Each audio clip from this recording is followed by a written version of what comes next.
এক ব্যক্তি হজরত মুসা আলাইহিস সালামের কাছে এসে আর্জি জানালেন যে তিনি এবং তার ভাই দুজনেই শিকারে যান। তিনি নিজে একজন ইবাদতগুজার ব্যক্তি হওয়া সত্ত্বেও খুব কম শিকার পান। অন্যদিকে তার ভাই গুনাহগার হওয়া সত্ত্বেও প্রচুর শিকার পায়। তিনি মুসা আলাইহিস সালামকে অনুরোধ করলেন আল্লাহর কাছে এর কারণ জানতে।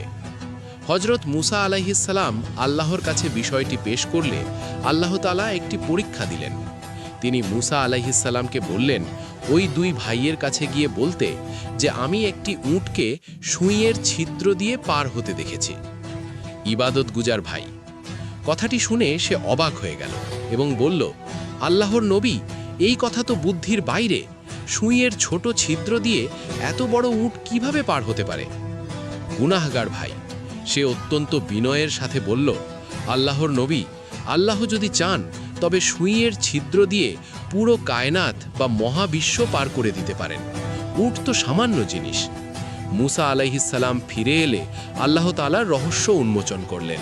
তিনি জানালেন, নেককার ভাইটি নেকি করে ঠিকই, কিন্তু সে তার আমলের বদলে সওয়াব বা প্রতিদান খোঁজে, তাই তাকে তার হক অনুযায়ী দেওয়া হয়। অন্যদিকে তার ভাই গুনাহগার হলেও সে শুধুমাত্র আল্লাহর ওপর অগাধ ভরসা রাখে। আর যে আল্লাহর ওপর এমন অটল বিশ্বাস রাখে, আল্লাহ তার জন্য আসমানের দরজা খুলে দেন। শিক্ষা: শুধু আমল করলেই হয় না, আল্লাহর অসীম ক্ষমতার ওপর পূর্ণ বিশ্বাস ও ভরসা রাখাই হলো আসল ইবাদত। আল্লাহকে ভালোবাসেন? তাহলে like, share, comment, follow, subscribe করুন।